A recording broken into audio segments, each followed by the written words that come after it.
What's going on, y'all? And welcome back to Geekly Goods, guys. We are here for another roundup, y'all. That is the movie news of the week. And this week, we're talking all superheroes, and we have an amazing guest that's joining us this week, you guys.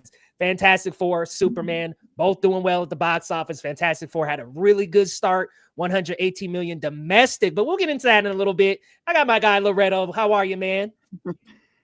How we doing? It's not as hot as New York, but it's a little toasty out here over here in California. Got the garage open, got the tank on, but I had to go with the Avengers tank. Yeah.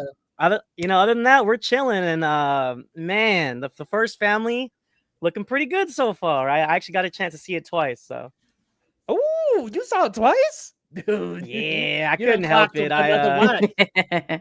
Yeah, it just worked out that way, and I actually really enjoyed it the second time as well. So Awesome, man, dude. I still am working on my second watch, and I can't wait. I'm like, give it to me now, now. What's going on, Laser? Legacy boy. fan of the channel. Yeah, What's up, man? And then also we have a very special guest. It's her first time on the channel. We are delighted to have Tina from She Dreads Me, y'all. She has amazing breakdowns in Marvel, House of the Dragon, and more. Definitely be sure to go check out her channel. But welcome, Tina. How are you? Hey, y'all. Happy to be here. I've never been on the West Coast before, so I'm on the West Side. yeah. Happy to be here. Welcome. Happy to talk. I got on my Fantastic Four shirt, too. Hold on. Since we throwing shirts up, there we go. Yeah, there we go. There we go. Yeah, super excited. I've had a chance to catch it. Y'all don't judge me 3 times. Hey, We ain't judging it. Yeah. Yep. Seen it 3 times. I went to a screener Wednesday. And me and my wife went Friday, and then my nephews wanted to go Saturday. So Oh, that's perfect. You had 3 perfect occasions to go, and you took advantage of that. That's amazing. Yep. But let the people know where they can find you and what you do over on your YouTube channel. Hey, man, if y'all like movies, I cover, of course, Marvel, DC. I cover Interview with the Vampire, House of the Dragon, anything, movies, TV shows. You can find me on, where's my thing? Where's it at? Right here. She Dreads Me. Right there. She Dreads Me. On YouTube, Twitter, TikTok too. Y'all come check me out, especially if you like Interview with the Vampire, House of the Dragon. I know we doing DC and Marvel too. You know what I'm saying? But I do venture out a little bit. So that's where y'all can find me. I've made my way recently through a couple episodes of Interview with the Vampire. What a show. I'm loving it so far. And season 2 just gets better. It's better. Season 2 is better. I love as a big fan of the film, I think I might have to get into that. You haven't watched it? Yeah, man, there's just some things I haven't gotten to, but let me tell you. Let me tell you. I know we here for Marvel and DC. Just a quick plug. I have never seen one character, Claudia, played by different people in such a good way. And I love Claudia. If you watch the movie, you have got to watch this new Interview with the Vampire. For sure. Worth it, Lo. Worth it. And we have our other co-host joining us as well. Elaine, what's going on? Captain Melendez. Dang. You're muted, girl. You're on mute. Everybody on mute. Uh-oh, we can't hear you. Uh-oh. How about now? Can you hear me now? Yeah, we got you. Oh, where's my millennials in the chat? Okay. No, I was Interview with the Vampire, and I'm all for it. Hello. You watch it? Of course. I love it. We need to hook up, girl. That's what I'm talking about. We got to get Leo and Loretto caught up. I need to finish season 2, and then I'm gonna get on season 3. But I'm on it. No, my fiance and I are obsessed. Like it's crazy. No, Lo, I think the movie's fun too. I think this is leaps and bounds above the movie. It's just another playing field. It's another league. Okay. But I'm excited. Anne Rice, she's literally got a whole collection of stories for us. So. It's very, very rich storytelling. What's going on, Alex Lopez in the chat? Good to see you. Hey. What up? All right, y'all. Let me get to the right slide here. We're going to start out on our first story here. Talk a little bit about box office, y'all. Yo, listen. Superman has been dethroned by the Fantastic family themselves, opening to 118 million domestic. It just dethroned Superman at number 1, but it did open a little lower than Superman. So Superman opened at 125 domestic, while Fantastic Four came in at 118, which was actually tracking a little bit ahead of what they had predicted. I think they had it at 105 to 110. So like Superman, it did bring in a little bit more than they had predicted. Now, Superman dropped to number 2 with 24 million domestic. However, it is on track to pass Man of Steel's domestic, and it did just pass 500 million. So it's doing well. It's off to a really great start after a few weeks. And we got Jurassic World at number 3 with the $13 million domestic haul this week. Now, that one is tracking like it could end up at 800 to plus. I mean, It's doing really well overseas. But another good thing about Fantastic Four, it is the 37th consecutive number 1 box office for the MCU. So the number 1 opener, every single one of their films, as soon as it comes out, is number 1 that week. Now, whether it holds or stays or whatever, that depends on the film, but that's a hell of a track record. That's every single movie ever since Iron Man. So that's really good to hear. I'm going to throw it to you first, Ile. What we thinking about Fantastic Four with the strong start? And do you think it'll have legs going into August and September? Man, I just want to say I called it. Este fue mi caballito. This was the horse I was kind of betting on in terms of box office, and it really just totally went for it. And I think aside from, the characters themselves and the fact that, people really do like the Fantastic Four, I think they had a really, really good press tour. And I think that's what really drew audiences in more than anything. It was that cast and the chemistry that they had on the press tour. My personal thoughts on the movie, I really enjoyed the first half. I thought it was really, really, really fun. But I cannot believe I kept thinking about Superman. I kept thinking about Superman, and I'm like, wait a minute, this was not on my bingo card. I didn't think I was gonna yearn for Superman's more character-driven storytelling rather than here where you could tell. I seen a couple of headlines saying, oh, there was a bit cut out from the movie and there's not going to be a director's cut because there's just too much VFX involved. I'm like, man, you could tell there was a little bit missing here. That really just, I needed that. I needed something to really enrich the characters further because they deserved that. It's a really good cast. I really like the chemistry between Johnny Storm and Ben Grimm. I think they're really, really good together, and those actors portrayed that really well.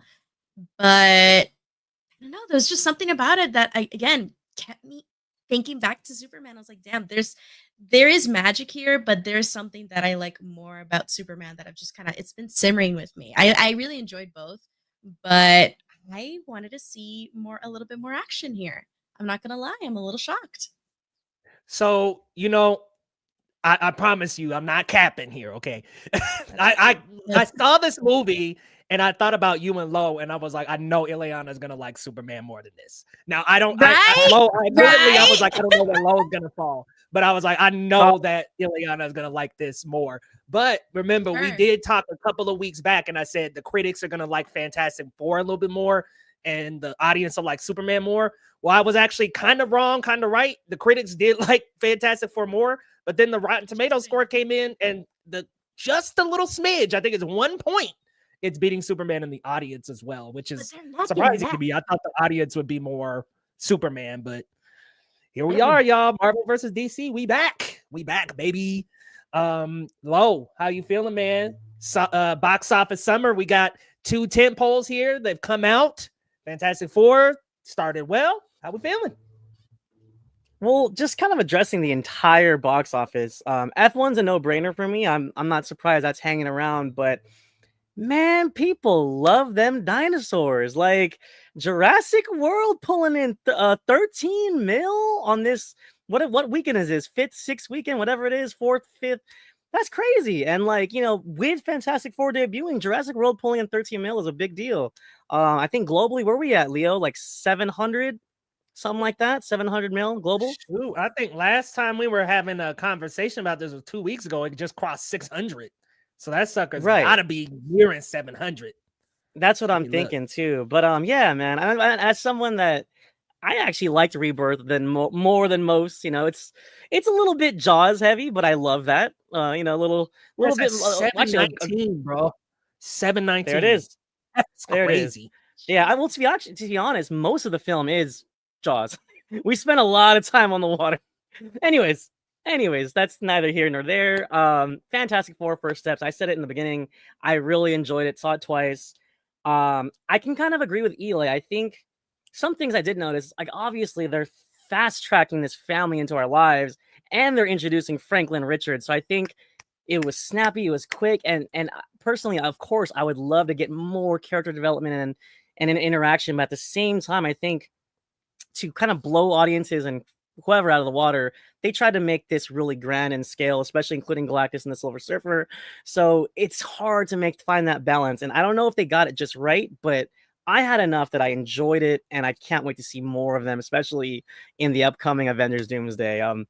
We're not doing spoilers yet, right? Saving it for later. Yeah, we got that on the next slide, brother. So you almost there. We're almost there. Charged. Yeah, that first post credit. Oh, whew. Yo, that first post credit. I'm not even gonna front. Me and my cousin both yelped in the movie theater. We were like, "Oh my god!" Like, yo, I'm so hyped at that first post credit, brother. Yeah, literally, I was like, "Oh!" Right, as soon as you seen that green hood, you're just like, "Oh my god, bro! There he is!" Like Leo. Listen, man, this is a spoiler stream, and the people know that. And I wanted to say this later. Oh, quick spoilers. I just want to say this. This is a quick spoiler warning, y'all. Quick spoilers. They did confirm that Robert Downey Jr. is who that is. That was him. Okay. So our man Robert Downey Jr. was in the movie. But Tina, I'm gonna toss it up to you. What you think about that box office top Listen, 5?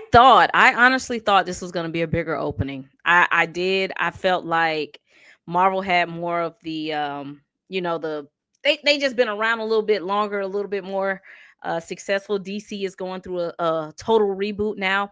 I thought we were going to get to about 130, honestly. I guess we'll talk more about that in the spoiler section. I do think they kind of missed a step that kind of could have pushed them up a little bit. And like y'all said, Jurassic Park, I don't know what people see in these dang on dinosaurs. I just cannot believe it. I can't believe it. People are still going to watch this film, but I wonder, does Marvel consider this a success? I'm curious. I wonder what their internal, numbers were shooting for this movie. So, but yeah, it booted Superman, but I thought we were going to get to about 130 here, but we'll take the W. Yeah, I feel you on that. I think if Superman and Fantastic Four were the only two in July, I think we would have seen something like that. But I think it's just Jurassic World eating at that attention still. It's still like that first one that came out. Yep. I'm just as confused as you, to be honest with you. I'm like, how are people still? It's the dinosaurs, man. They just love dinosaurs. It's like Fast and the Furious, like internationally. Okay. I love me some Fast and Furious. Yep. Yeah. Like everyone just kind of, even if you're not diehard, it's just a popcorn movie. Yeah. You're just showing up and you're there to have a good time, not a long time. For sure. 100%. And plus it's doing well overseas. So Jurassic World is set up to look easily earn the highest out of these three, which is for sure weird to say, but that franchise prints money. It always does it. It always does it all the time. Always. It's like every time it comes out, $1 billion. Like, damn, y'all still going to see these. But y'all, speaking of Fantastic Four, we're just going to open up the floor and talk a little bit about spoilers. Honestly, I don't have any specific topics, but let's just talk about our initial thoughts after the theater, starting with you, Tina. What did you think right after seeing it the first time, and how are you feeling now? I walked out a little different from you guys, from Loretto, and let me get your name correct, sis. How do I pronounce it? Ileana. I worked out different than y'all. I love this movie. Like, I just walked out like, take this out of the superhero genre. I think it just stands alone as just a good, solid movie. It's a little bit more adult than Superman. Superman's a little childish for me. I enjoyed it, but I'm like, if I gotta pick the two, I'm going with Fantastic Four. When they cast Pedro Pascal, Yeah, when they cast Pedro Pascal, let me tell you something. When they cast Pedro Pascal and my boy playing Superman, what's his name? I'm drawing a blank. David Cornsweet. David Cornsweet. The internet was trashing them, and I'm like, y'all, these two are about to do it. I seen David Cornsweet in this TV show on Netflix called Hollywood long time ago. I said, dang, he looks like Superman. So I enjoyed Pedro. I enjoyed David in Superman, but Fantastic Four is just better to me. To me, feels like a better movie. I 100% agree. I'm so glad I'm not alone in that sentiment because I was like, I'm about to be 1 out of 4 out here defending got the Dukes up, ready to go, defending my fantastic family. No, I'm with you 100%. We hating here.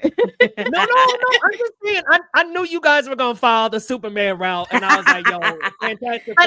But let me at least state my case to the court. Okay. The court. Let's go. All right. Here's the thing. First 45 minutes, I'm like, this blows Superman out of the water. I swear to God. I'm like, this is a movie. My eyes were tearing up. That whole montage in the beginning, Michael Giacchino's score just swells and is so beautiful. And I was smiling the whole time. I was like, this feels epic. Like, this makes me feel like a little kid again. And that's what I am now chasing, I guess, when I see this genre. It's not only is it a good movie, am I evoking like that comic book, childlike wonder at the same time, even if it's more, dark, quote unquote, and gritty. Are we seeing comic book pages fly to life? Which is kind of the point of these adaptations. And I feel like they really, really got that. They got that even more than Superman. But I think what really, really, really I would have loved to have seen, which I got more of in Superman, was the chemistry between the love interests, like those two protagonists. And it's not that, Pedro Pascal and Vanessa Kirby are really, really just so good together. But it's David Cornsweet and Rachel Brosnahan. It's just something so electric that is so hard to top that I wish we could have leaned more into that. Like, I wanted to sit more time with them, but I totally understand the approach. And I think Loretto said it best. Like, I get that this is kind of fast tracking these characters that we already know and have seen 3 damn near 4 adaptations before to an old but new audience at the same time. And we're also seeing them for the first time, and all of a sudden they're super duper important for like this huge Avengers event film that's coming out next year. And it's just the timing. I would have loved to have had this time like released maybe a year or 2 prior, so that we could have a little bit more time with them to maybe pop up in like another post credit in another movie. And then that would have built even more hype for me. But that's just me, just like, in my mental machinations with how I would have liked for this to have been played out. But yeah, I feel like that final act, that last battle, just was a little too quick for me. I wanted to see them in action more, and because when they are in action, it looks great. It's smooth, it's slick, and they work really well together. And I think this is by far the best Invisible Woman that we've seen. Not only in terms of casting, but the way that she's written, the way that she portrays that character, and how we're getting. Basically, I know a lot of people like Multiverse of Madness for how it represents motherhood. I think that this does it a lot better. 100% agree. 100%. So I like it. It's a good movie, but I feel like it was missing a little spark there. Missing a little spark for me to like really put it above Superman, because I just really was so endeared with the protagonist there. Yeah, I totally understand, because Superman is like the core focus of the movie, whereas here, some of the family members don't get as much time. Like Ben doesn't get as much time. That storyline was cut down a lot, and that was one that I wanted more of. You said something interesting that I felt as well, is like, I love this movie so much that I was like, I kind of hate that Avengers Doomsday is coming so soon, because I want a Fantastic Four too. Like, I want to revisit this. That's maybe like my only gripe about Avengers being so soon, is like, man, y'all dropped this gold. And I loved 828. I loved the flying car. I loved the opening montage was phenomenal. But what I loved so much about this movie is just those small, intimate moments with the characters. One of my favorite scenes in the movie is when Ben knows that Sue is pregnant. It just shows you that these four are so close and such a likable bunch that like it's very easy for one of them to pick up on, oh, you're late, you guys are 1 minute late, nah, you're pregnant, aren't you? Like it's just that integrated with this family, and seeing those small moments play out throughout the movie were great. I agree with you in that I wanted one more action set piece. I was like, maybe if they had one more run in with Galactus, I would have felt a little more satisfied. But I think that I liked Galactus being an allegory for an actual Doomsday. Avengers Doomsday's around the corner. Yeah. But like it was more Lovecraftian in the way that it was a Doomsday story. You know, this was like impending doom coming upon these people, but it's comic booky in a couple of goofy, silly ways, because there's just no way that the main MCU continuity would be down to create these cannons everywhere and go along with what Reed Richards will do. I was like, bring this to the main continuity, and these people are gonna be like, hell no. So definitely super comic booky in nature. Love that about it. Love the family, the characters, and the dynamic between the three of them. Loretto, how were you feeling about it, man? You've seen it twice. What'd you think? Yeah, well, because you wanted initial reactions, right? So the first time I walked out the theater, literally the first thing, my first thought in my head when the credits rolled, I was just like, Fantastic Four! Like, I love Michael Giacchino's score. I love the retrofuturism. And actually, you know what? Don't hear what I'm not saying, because you were lumping me in with Eli. I didn't say I was Team Superman. I love Superman. I love Superman. But I didn't say I was Team Superman. I'm being nitpicky is what I'm being. And just kind of how I nitpicked Superman with the Proton River thing. I didn't love their initial getaway with Galactus or from Galactus. That was a little visually clunky for me, and it was kind of, I didn't know what the hell was going on for a second. I think I saw really. So like I saw Ben slam the surfer into the wall, but like I was confused like where they were running from, and like the way that was edited was a little clunky. But besides that though, I really love the film. That's why I saw it again. And here's my thing, guys, because you guys know I'm a late blooming Trekkie.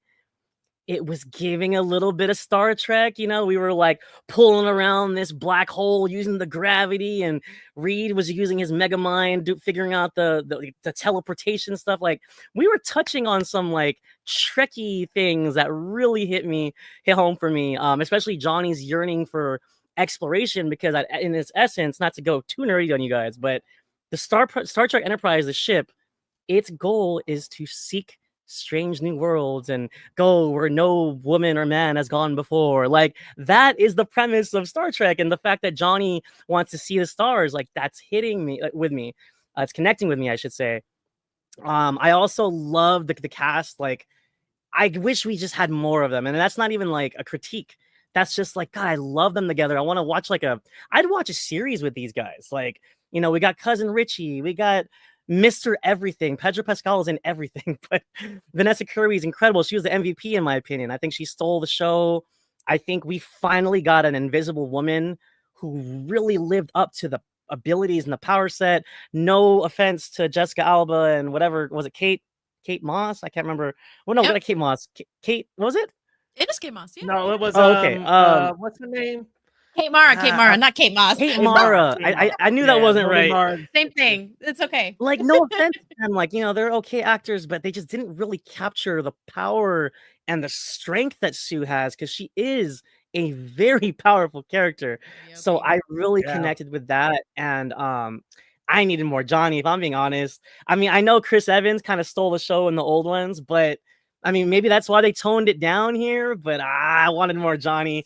But that's just, like, again, that's just me nitpicking. It's not even me like talking bad about the film. It's just, I just wanted more of that stuff, but I loved it, guys. I actually I think I'm on Team Fantastic Four. 3-1, 3-1, 3-1. Let's go. I'll take it. 3-1. I'll take I it. thought I was the lone wolf here, man. I was like, shit. Everyone needs a martyr. But you know what? You know what, Leo? I don't think the problem is Doomsday is coming so fast. That's not the problem. The problem is this came too late. That's the problem. This should have been sooner. 100%. Yeah, this should have been Move sooner.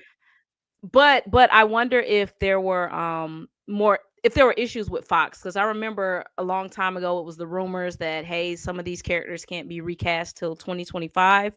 So I don't know if that was the issue, but this should have definitely came a lot sooner. I don't know why we got it so late, because we did need more time with them.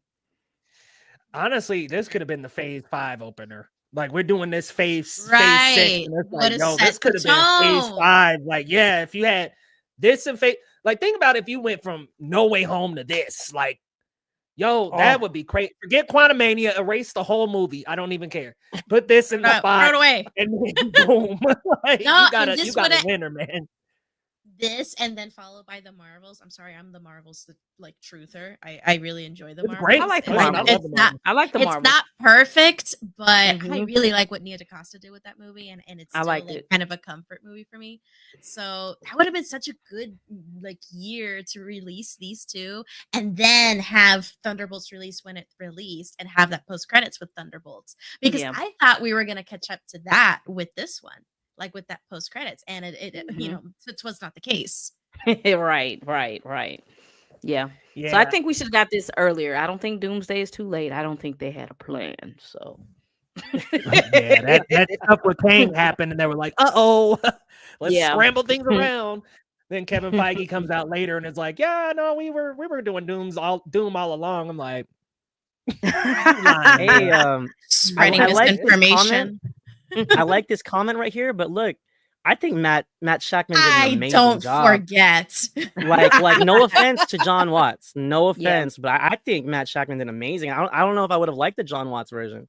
I think Matt Shakman has more sauce, man. Like, he just knows what he's doing. Sure. He also knows how to, like, he has a great relationship with his mother, because I'm like, okay, between this and WandaVision, you know how to I'm like, what really, an insight. Well. Okay.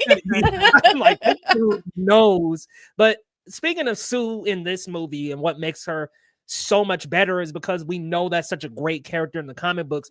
Man, the 2005 version, she was just an object for the male gaze. Nothing against Jessica Alba, by the way. Great actress, but you have directors and writers.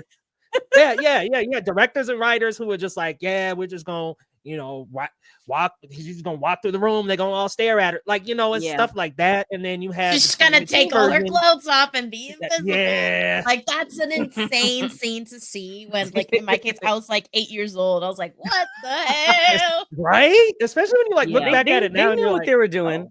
They were like, we got to get her naked. It's like, right. Of course. Like, meanwhile, here, I like kind of how they fiddled with the mechanics, I guess you could say, with how she becomes invisible, and the clothes are invisible with her, guys. Like, Jesus Christ, it's make believe. The clothes don't have to come off, right? But it is interesting how Johnny would flame on and nothing would burn. So either everything is flame retardant, or we're just doing the same, kind of just ignore it. Don't worry about it, guys. Like, don't overthink it, kind of thing. Don't overthink it. Yeah.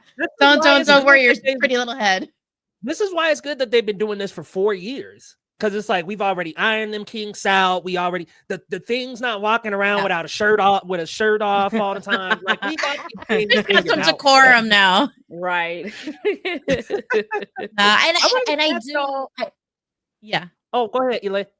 No, it's just really quick. I do really like that we jump into 4 years later. Like, I didn't need the origins, because again, we know what happened. I really like how they presented it narratively. It really made sense to have that be, like kind of a big TV special that we watch in the beginning. So that's really, really fun.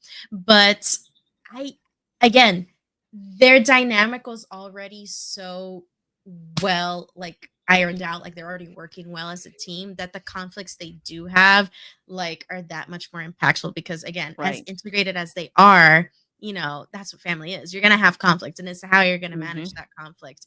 And it is just one of those things that, like, it does it really good. It starts off, and there's just something where you can tell the intention was to give us maybe a few more scenes to enrich that chemistry. And I don't know, I think either it's a mix of, like, executives, test audiences, because you know how test audiences want to get rid of the squirrel scene in Superman, which is dumb. I don't like test audiences honestly that much, because what do you mean that we have the attention span of a TikToker all the time? Like, we need to lock in. We need to lock in and enjoy ourselves and enjoy the movie we're paying good money to see, and not be on our phones pirating it on TikTok again. But yeah, it's just, I really like that we're setting that precedent with them, and I really hope that as a result we're gonna have them be more of a focal point in Doomsday.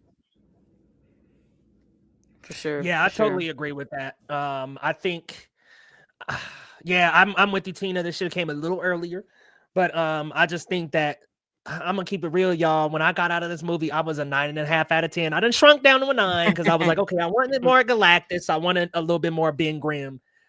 Otherwise, guys, I just have a hard time coming up with criticisms for this movie. I loved it. There were some places where the editing was definitely apparent, and I think I understand that people want to have shorter run times and stuff, but for movies like this, I mean, Endgame was 3 something. This could have been a healthy 215, 220. That means I get a couple more scenes with Ben and his love interest, and a couple more scenes with Reed and Sue, and one more with Johnny. One thing I wanted to bring up about Johnny Storm that I love about this iteration, they don't make him stupid.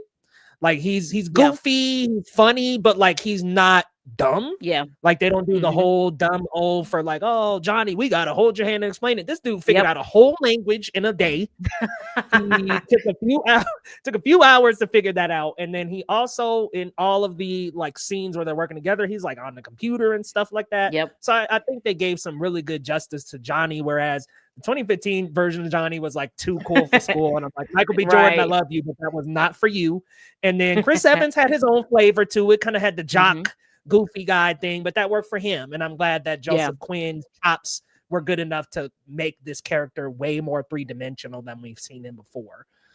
These versions of the characters are just really good. Reed, I really like Pedro Pascal because I think he captures something that none of the other Reeds did. And sometimes Reed Richards has autism, and I kind of felt that a little bit in this version. I was like, okay, there's like a little presence of autistic nature.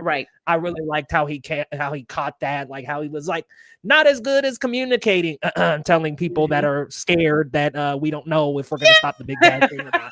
That was like, so real. I felt so seen, bro. I was like, that's socially awkward neurodivergent behavior there. That's like, I was like, where is the PR person? Oh my God, what happened? And I'm like, shut up. Where's PR? I was like, stop talking. But that helps the tension. That helps because he's just so like honest. And something that they did say that was really, I loved, was the scene between him and Sue, where they're having that argument about Franklin, whether or not they're going to sacrifice him, and him, just kind of being like, this is how I am. And Sue just being like, yeah, and sometimes how you are hurts me too. And I'm like, Great my writing. God. Such a good line. That was a good line. I got handed to them there. Yeah, I'm glad they didn't go comic booky to a sense where it's like, oh yeah, their relationship's perfect and their lives are perfect outside of the superhero stuff. And like they showed like, hey, couples get in a fight sometimes. There's conflict in relationships. Look, and she knows her husband. She said, I know you. You already thought about it. I know you. You already calculated it in, didn't you? Called him out for that quick. But he can't help it. I kind of understand. Like, I understand people like Reed, because I can be that way too. I'm like, listen, let's look at every freaking scenario. Like, even the bad thing, let's just calculate it and see what we can do. But yeah, you can tell that hurt her. And I think it hurt him, because wasn't there a scene where he was talking to Franklin and he was like, I don't want you to be like me, he said something like that. So I when I tell you I love Pedro Pascal as Reed Richards, I love it. I feel like he got all the little ticks of, like y'all said, someone who is socially awkward or someone who might be on the spectrum. He wasn't as confident all the time. You feel like he's messed up a couple missions. So I love Pedro as Reed. And I like how they portrayed that and how the anxiety that stems through all of that can affect a person. I like it was very, very relatable. And I liked how there were some points where I was like, is this on purpose? Is Pedro maybe like I've never seen Pedro be this kind of stiff in a portrayal, but as it played out, and I was like, okay, this is a choice. Like this is actually like a conscious acting choice for this character, and this makes total sense. But it took me a second. It took me a second. Again, it was so different for to see him like this that I was genuinely surprised. Yep. You know, one of my favorite scenes was between him and Ben was poking like jabs at him because he's like trying to illustrate that he's not perfect. And he was like, dude, you failed your driving exam. And then Reed was like, there's too much signage. And that's a real comic book reference. That's insane. Like, it's so honest, but it's also so human, and I love that. I love that. Yep. Yeah, and I like how the comedic quips didn't feel so typical for the Marvel movie. You know, right. Yes, you know, that's to that why I point, liked it. Yes. More than 100%. Superman. Like, That's why I liked it more than Superman. That's fair. That's fair. I love a good romantic interest, man. Yeah. Now, Eli, weren't you saying you didn't think that Lois and Clark had enough time? Had more time than these fellas here. That kiss. I'm sorry. I have to say, hey, the kiss at the end of Superman was far better than the kiss here. This was dry. well, hold on. Let's backtrack a little bit. That's like we've been dating for 3 months and we cutesy lovey-dovey, and this is like, hey, we've been married for about 3 years. You know, got us a little kid, little pet on the lip. Keep it going. I don't want got it. a child. You know. Yep, that's what that is. Take it back. I'm gonna kick it up to you for this one, Lo. We haven't talked about Silver Surfer yet. What do you think of that Silver Surfer, man? Because Julia Garner absolutely ate that up, in my opinion. I think it's interesting how much emotion and weight she carried being under that CG look. And I don't know what it was. I think the way that they designed her face, and you could really feel her eyes, even though it was CG. Like, I feel like that was well done. I mean, you know, they didn't give her a whole lot, and I mean, maybe they didn't have to, but I don't know if I wanted to see more of her from her world. I mean, I don't know if that would make things better or not, but I think she was really good for the role she needed to play. And I thought she was impressive. Like I said, like being able to show that emotion through the CG skin, you know, I thought she did good. I think her and Ben Graham did that so well. Like the expressions that the Thing was making, I was like, yo, this is like the most expressive thing that we've seen. Y'all remember 2015 when he was just naked, barely making any expressions at all. I was like, this dude don't even got no shorts on. What is going on? But Tina, I'm gonna kick it up to you. What you think about Silver Surfer? Listen, people, this is going back 2 years once again when people are upset about Pedro. When they said Shala Ball, Julia Gardner is gonna be Silver Surfer, and the internet started crying, no, we want Norrin Rad. I'm like, bro, yeah, let them cook. Let's see what's gonna happen. And I think they did a great job. Like, I liked her as Silver Surfer, and I agree with you. Did we really need to see more? Maybe not. You know what I'm saying? She got the job done. But it wasn't like this thing that people already had these preconceived notions that, oh, this is going to be a horrible MCU and where's Norrin? Like, I think she did a great job. You know what I'm saying? I liked her. Yeah. Especially her speech. Yeah. Oh, her speech. Oh. It was cunty. Fire. Sorry. Chills. Yes. Straight up. So good. I herald your beginning. I herald your end. I herald Galactus.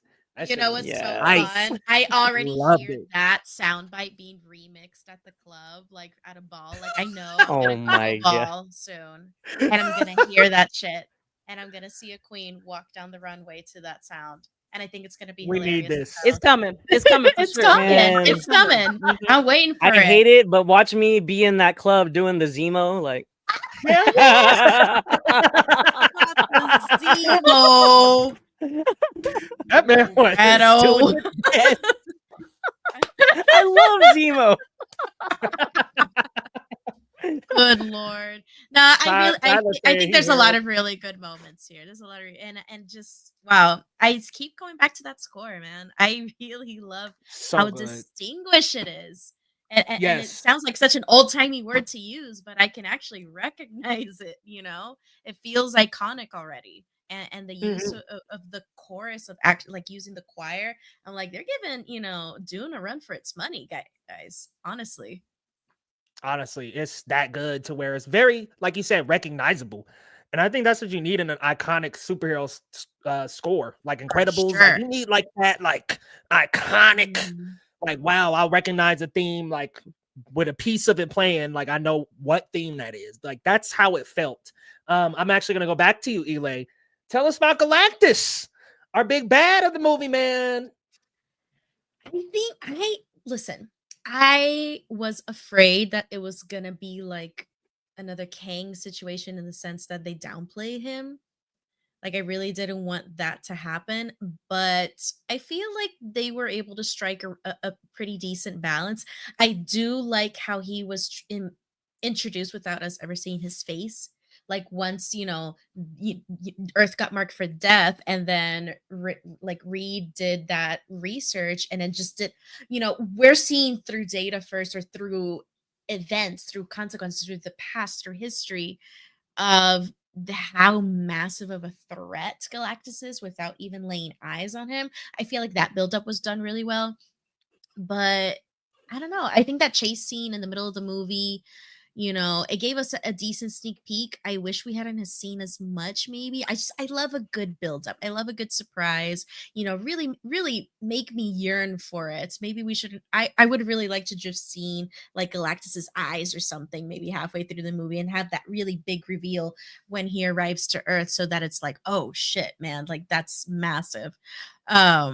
So yeah, I think I really like the actor. I think the way that they used him was good, but again, I wanted some more time in that final battle. I feel like they kind of resolved things a little bit too quickly. I'm not saying easily, like he gave him a fight, and I really liked how they were clever in trying to defeat him, and it wasn't just, brute force, which is perfect for these characters.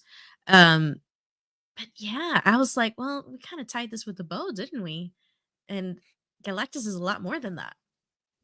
Oh, Galactus. Well, in my opinion, I'm like, hell, they just pushed him off. I think he's still out there like, hey, I can come right back. They just like kind of put him off. They put him off. They haven't defeated really much, but it was not the ending I was expecting. I'm not going to lie. I was going crazy guessing, trying to guess. The whole movie, I was like, oh my God, maybe they're going to do this. Maybe they're going to do that. Yeah. Oh, I love that. I think what I love so much about that final battle is like their plan fell apart completely and they still found a way to get it done. Because I'm like, okay, Reed Richards addresses, and this is the best thing about this version is that Reed Richards says, I pulled the 3 best scientists in the world into my circle and said, hey, let's head to the moon. Like that contextualization of these characters being like the most brilliant minds just played out right there, where it's like, hey, the plan completely collapses, but we still got him out of here anyway. And that to me feels very classic superhero. It feels like a classic superhero movie where it's like, yeah, like the plan is set, we got it, the villain doesn't fall for the trap, we got to come up with something on the fly. Spider-Man 2 with Doc Ock, all that. Like it just really reminded me of like having to think quick and be nimble that superheroes end up having to do at the end of these movies. The scientific method. Up around and find out. Yep. Lo, did we get your take on Galactus? Not really, but I mean, like, there's not a whole lot to dig in here. We're all kind of on the same page, and Ralph Ineson he has the voice for it. They didn't necessarily have to use his face, but he's got a great voice, and I don't think we've seen the last of Galactus. I mean, let's be real. Like, if you look at the initial run of Secret Wars, Galactus is in that run of the initial run of Secret Wars, and I wouldn't be surprised if this isn't the last of him. But to Elay's point, I think they left a little bit of meat on the bone as well. I don't know if it's a budget thing, you know what I mean? Like that final act, there's a lot going on. Galactus himself is a huge thing to render, and between Mr. Fantastic and Johnny and Ben, there's a lot going on there. So maybe it might be budgetary, but yeah, I thought there'd be a little bit more to it as well. It it kind of just happens. Like he's there, and then they push him into the thing, and then all right, we're cool, we're good, So it happened a little quick, but it was awesome for what it was. Yep. Yeah, that's totally fair. And what I love about Galactus in this movie is that, and this is I'm commend Marvel's marketing team. They did not show the dude. Thank you for not giving us the full frontal in marketing. Thank God they didn't just like go, hey, like there was some pictures and stuff floating around, but like they didn't show us that scene where he like reveals his face. So I thought it was great of them to like keep this a secret in the movie. But Tina, I'm gonna toss it up to you. What'd you think about Galactus? I mean, I'm with everybody else. Not really a lot to work with, but I mean, just because I like the story so well, I think Galactus and Silver Surfer, they did what they were assigned to do. I think we'll get more. I also think this is a symptom of kind of like the state of Marvel, where we watch this, we watch Thunderbolts, we watch Cap 4. All of these are really isolated stories versus, like we said earlier, maybe if this would have came a little bit earlier and maybe we're actually watching Fantastic Four 2, maybe we could have had a grander scale and had, more stakes. But for it being the introduction, I'm cool with it. Galactus was cool. Love the actor's voice. I like the movie, so I'm down. I only have one gripe, but we'll get to that later.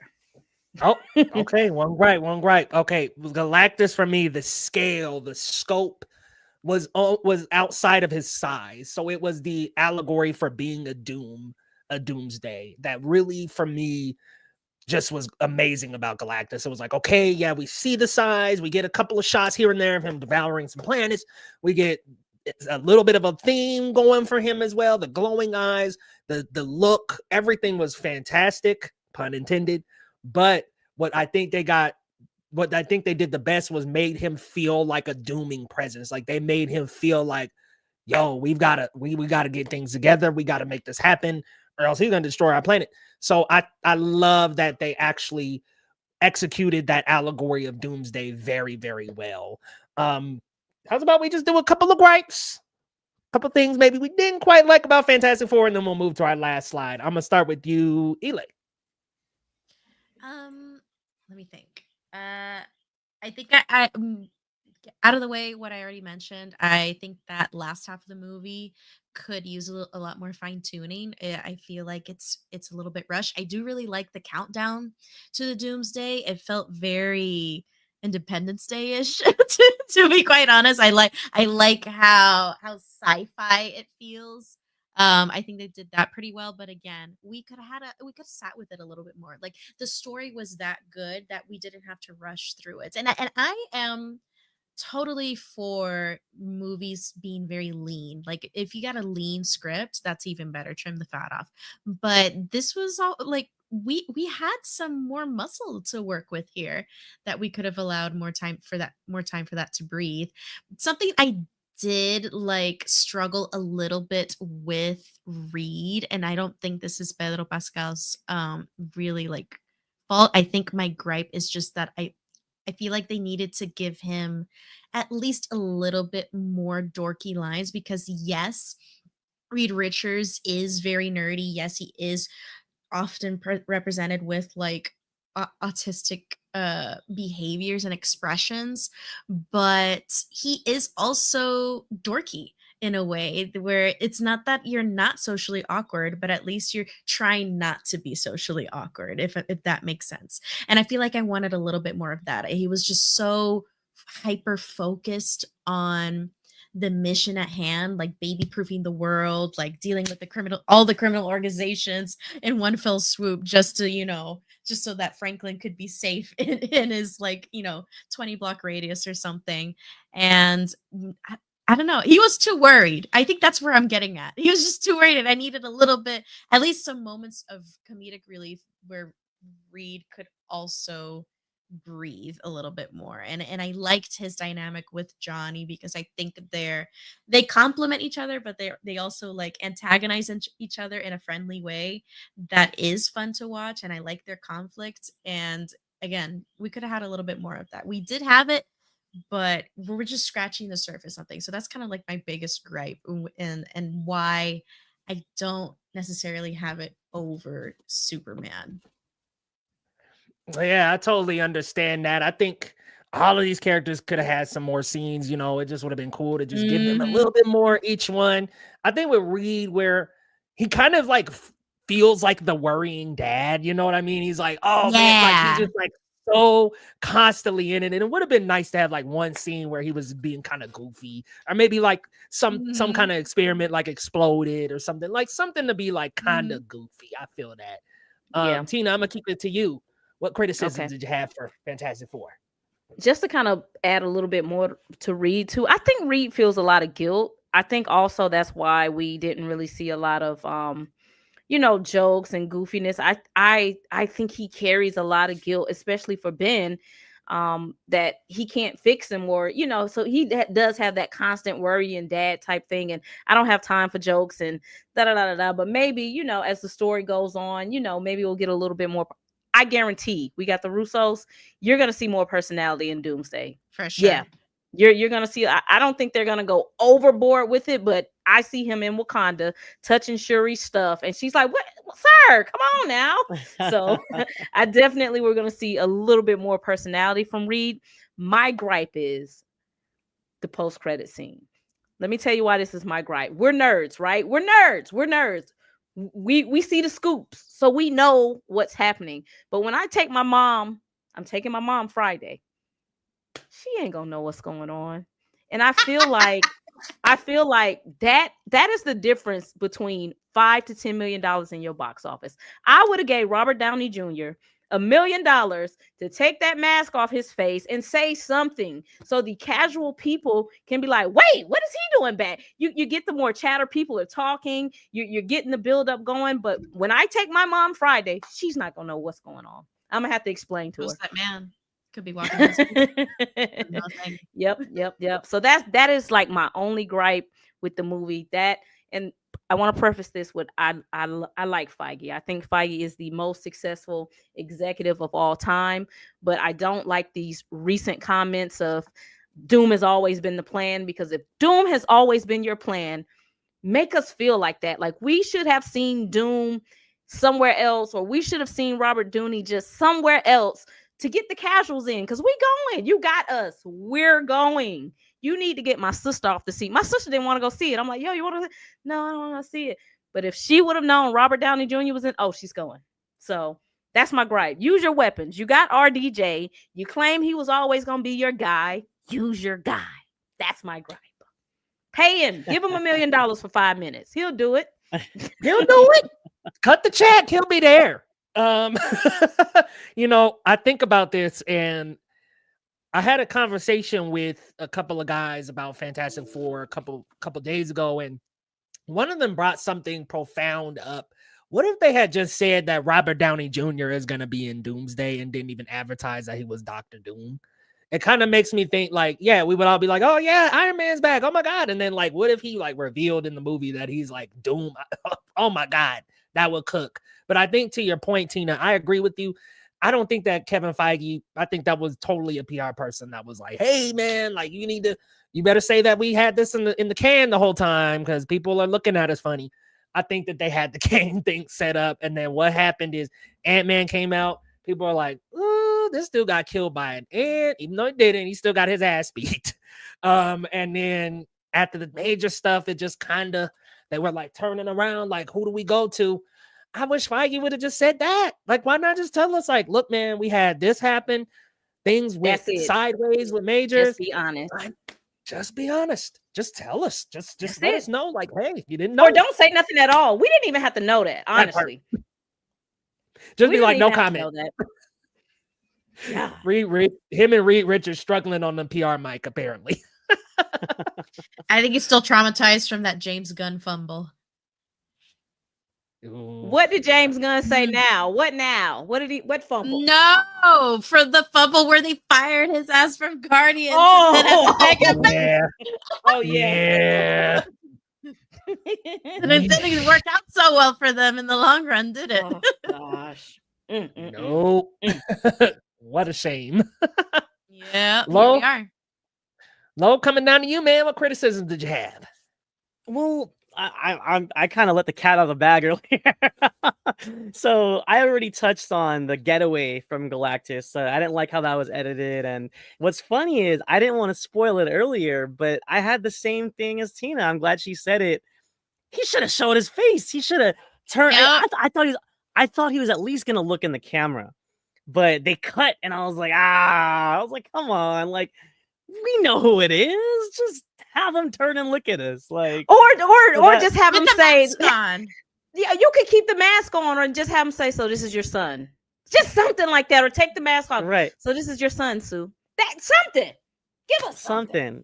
Yeah, no, I wanted a little more from that, but yeah. Other than that, I don't have a lot of like. It's all nitpicky stuff. That's not even real critiques, but yeah, my biggest issue was that action sequence didn't quite sit right with me. But that was about it. I think I'm gonna have to say this, Law. I'm gonna have to respectfully disagree. That scene right there for me is like one of the best, like top 10 Marvel for me for a while. If we're talking about the Silver Surfer chasing is that what you're talking about? The Silver Surfer chase? No. So when they initially, like, Reed is looking up at Galactus and he's like, "You can't have our baby."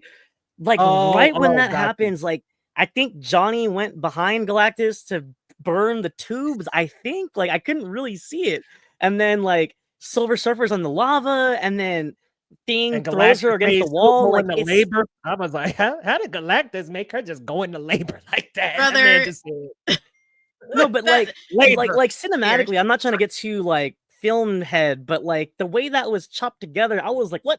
Who? Wait, how did he end up over here? Like, you know, like, so I didn't know what was going on. So.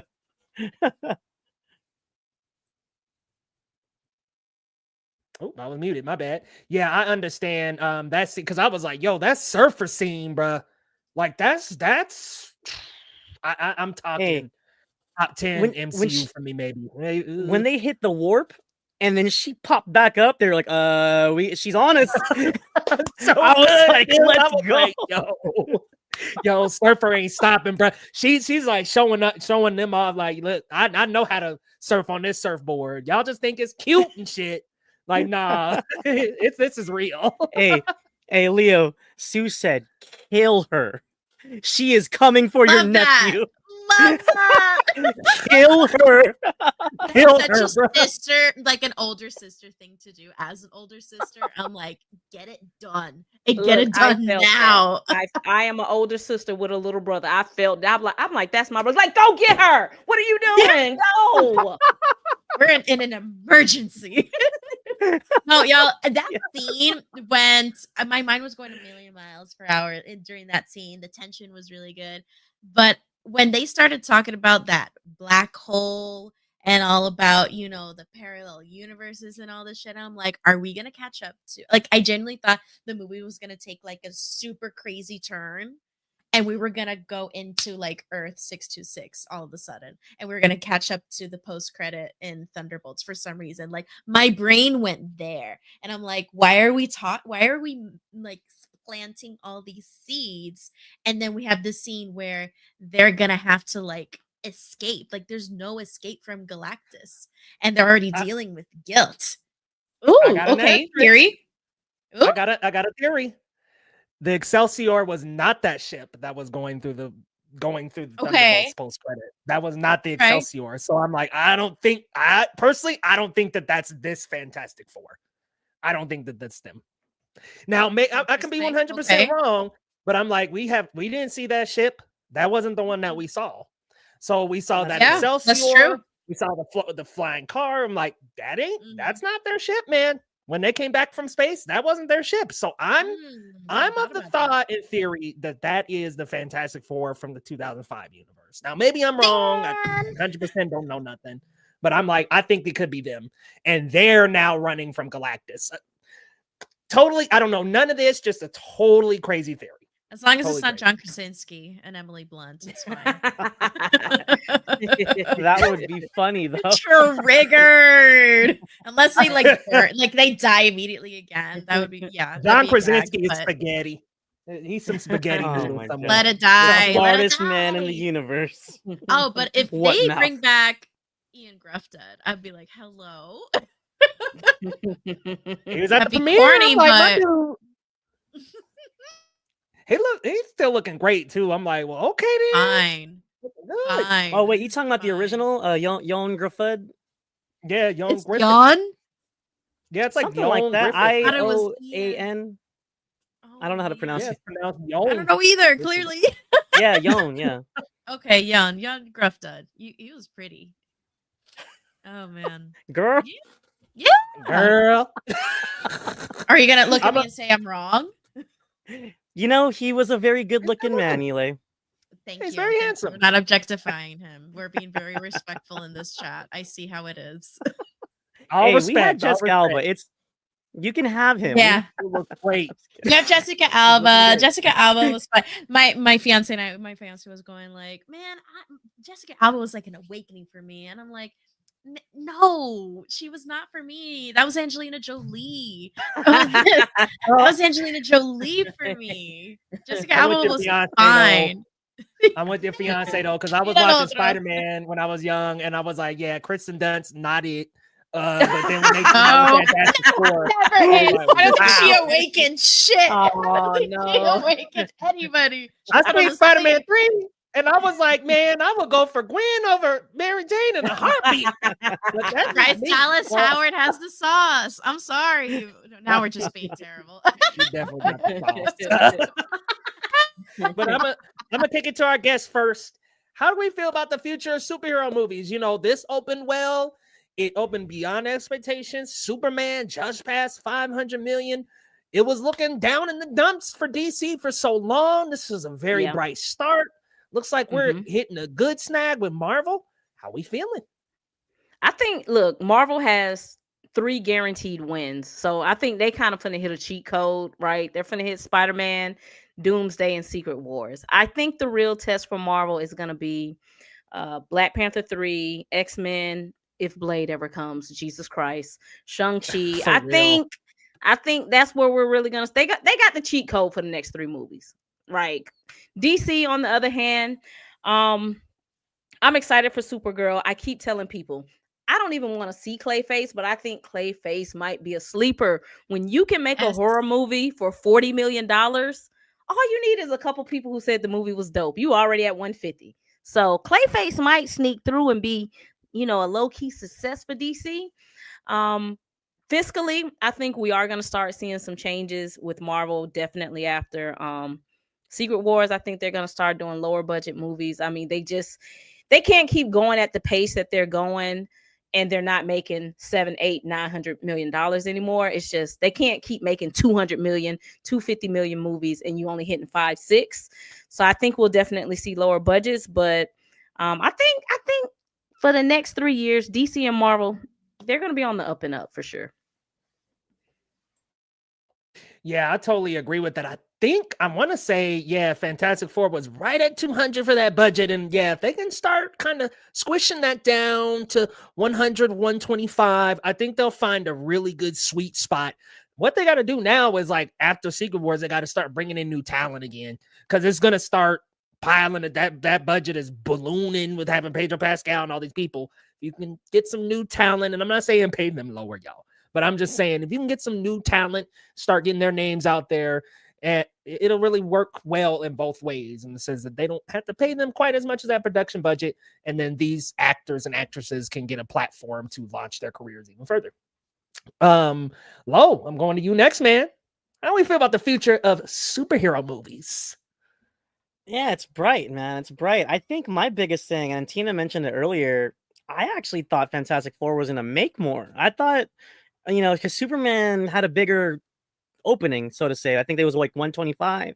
So we were hovering around 117. But I think it's bright. I mean, Marvel, like she was saying as well, like that fan base is locked. Like hit and miss on a couple films, but we're locked in. Most of us are, at least. We're gonna see the rest of Phase 5 and whatever Kevin Feige has to offer us. I think the biggest thing is what happens after Superman for James Gunn, because this was a fantastic opening to this universe, but can he keep the momentum up? Can he keep the audiences, the casuals? Can he keep them committed? Can we keep them interested? Because I love Millie Alcock. I love her to death. I thought her cameo was awesome. Love You know, her. she was calling Kal-El a bitch, and I love that. But like, can he? Who's helming that? By the way, Leo, do we know? The director or the writer? Supergirl. Yeah, who's running Supergirl?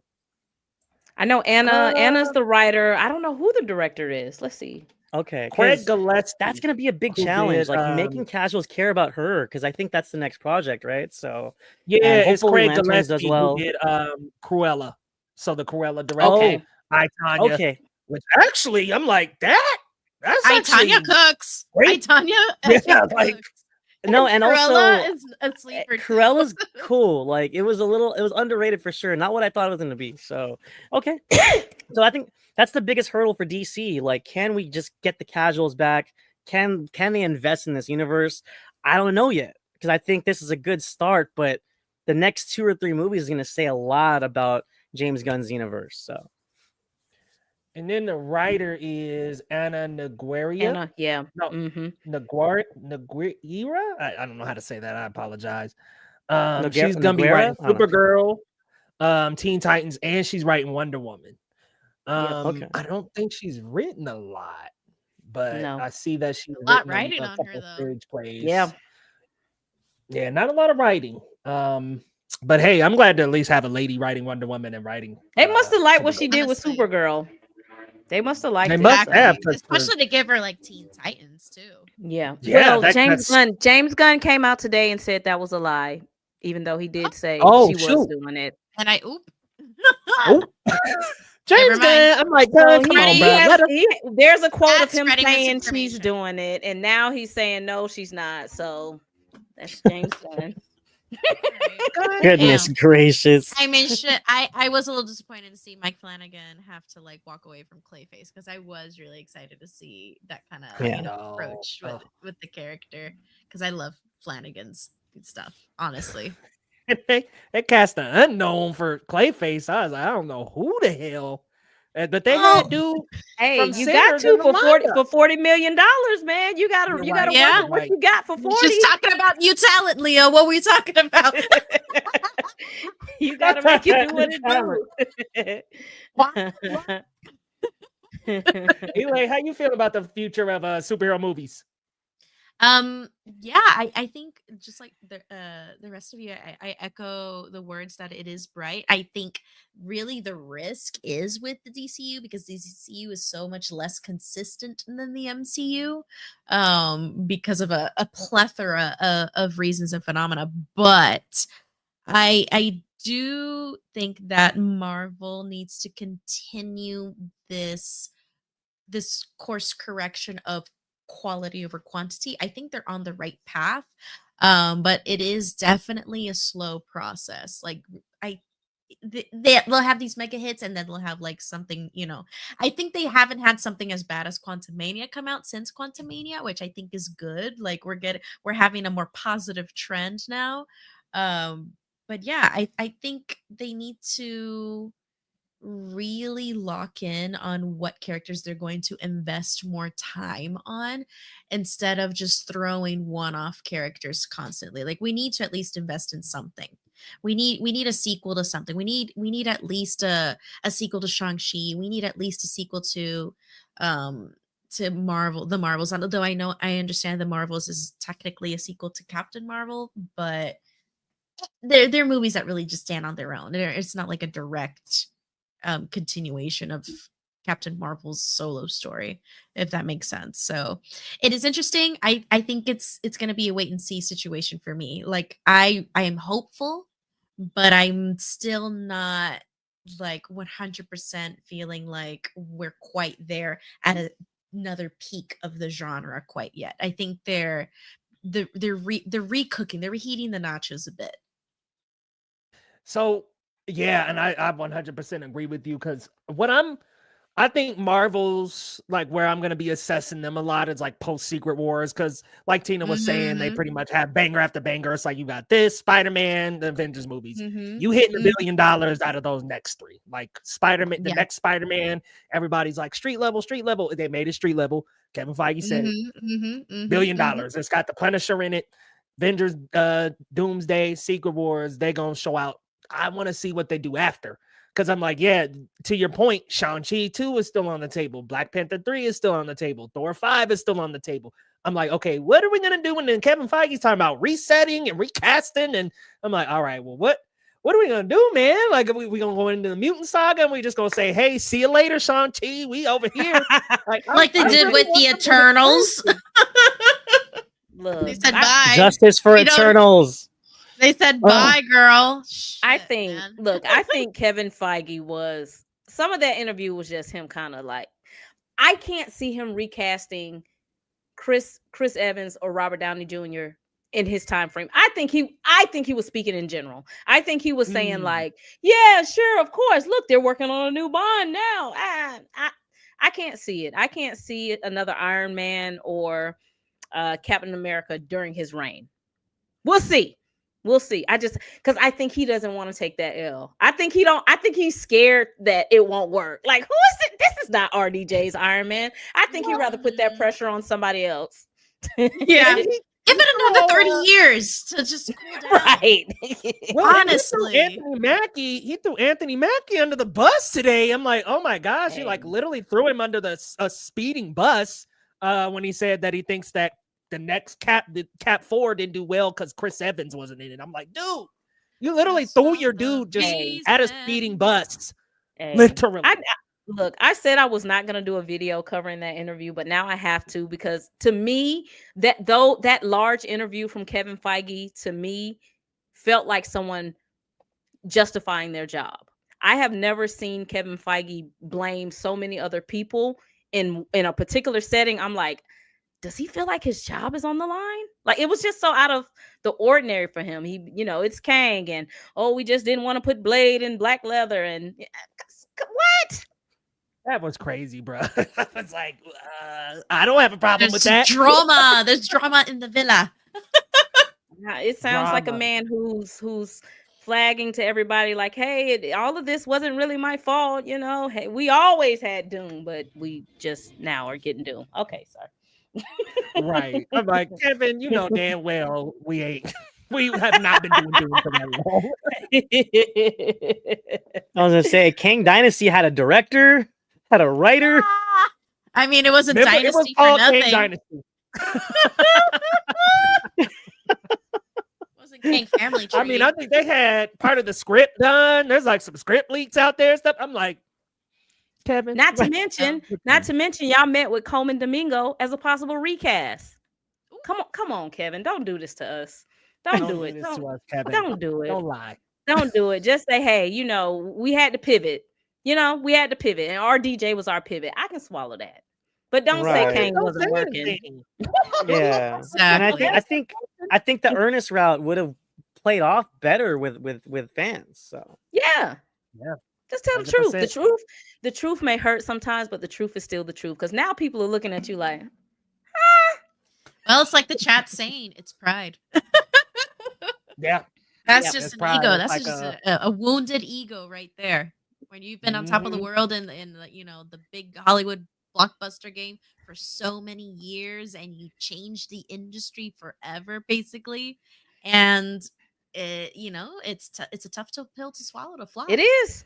Mm-hmm. It is. Absolutely. But y'all know what? Hey, before we go, Leo, I just want to say this. I like Thunderbolts. It was okay. They should have gave Matt Shakman X-Men versus the Thunderbolts director. They should have gave Matt Shakman X-Men. This is the guy who directed some of the biggest TV shows in Game of Thrones. Why would you not give him X-Men? I think they dropped the ball on not giving him X-Men. We saw what he just did with Fantastic Four. We saw him handle family. Why is he not your guy for X-Men? It's funny you say that. Because I like that. I like that because it's funny you say that. I heard the Thunderbolts Jake Schreier was gonna be doing X-Men, and I was like, I liked it. I really did because I love Thunderbolts, but I was kind of like, I kind of wanted like Jordan Peele was in the mix at one point. I was like, I kind of Jordan wanted, was in the Peele. Kugler was in the Peele was in the mix. Kugler. Oh my God, if it was Kugler, I mean, you got a certified hit right there. He didn't want to do they're putting him to the ringer. I think Kugler wants to do his own thing now because he's earned it. Yeah. Yeah, and Sinners. He's got his name attached to Ironheart, to Eyes of Wakanda. Like he's still in it, but he's like, I don't want to keep directing these movies, Yeah, and I think X-Men is going to be a big commitment. Like I think they probably want somebody to really sit with that. I don't know if Jake would have been my guy. No offense, Jake. I like Thunderbolts, but. Thunderbolts has maybe Thunderbolts 2. Maybe Thunderbolts 2, but X-Men, like I would have gave Matt Shatman X-Men quick. Yeah. Is it too late to do that? It's too late. It's too late. Damn it. It's too late. It's too late. Dang, because they sure did say, well, Fantastic Four. Bye, John Watts. Goodbye. Come on in, Matt. They did it here. And I like Matt. Matt is great, bro. Matt, like I really am surprised with Fantastic Four. Like I knew Matt was a good guy with WandaVision. I seen him in Game of Thrones, but I'm like, Fantastic Four, like, is he gonna pull? He did it. I enjoyed it. He did it. He did it. Congrats. Well, y'all, thank you so very much for joining the live stream tonight. We had quite the guests in the chat. We had Tyler and Lauren support, Kevin, our boy Laser pull up. Thank you guys so much for coming out. And Tina, thank you so much for joining us tonight. This was awesome having you on the stream and on the channel. Let the people know where they can find you and what you got coming up. She_dreads on YouTube and Twitter. I'm working on an interview with the vampire. Well, the Vampire Lestat video. I also have a video coming out about the new X-Men news. Jake Schreier did an interview today. But yeah, that's where y'all can follow me on YouTube. Come hang out with me. I'm always looking for new community. Thank y'all for having me. Absolutely. Thanks for coming. Y'all definitely be sure to go check out Tina, man. Her video breakdowns are awesome. She'll keep you entertained while also having great editing and amazing information in the videos. So definitely go check her out. And Elay, let the people know where they can find you. What you got coming up? Oh my gosh, you can find me on Twitter, Instagram, and Letterboxd, especially Letterboxd. My reactions just get more and more chaotic as time goes on. So if you want my unfiltered, 7-word thoughts on a movie, go to Letterboxd.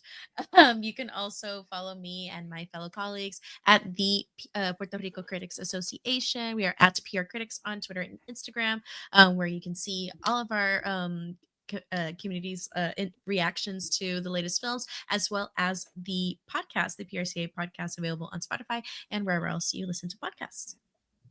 Y'all definitely be sure to go check them out over on any podcast platform.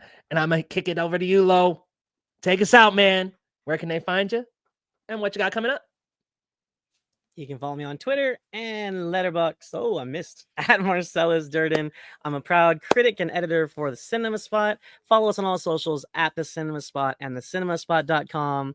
We got lots of great film and TV reviews on there. We just did one for Superman, House on Eden, Eddington, and of course, Jurassic World. Check it out at thecinemasspot.com.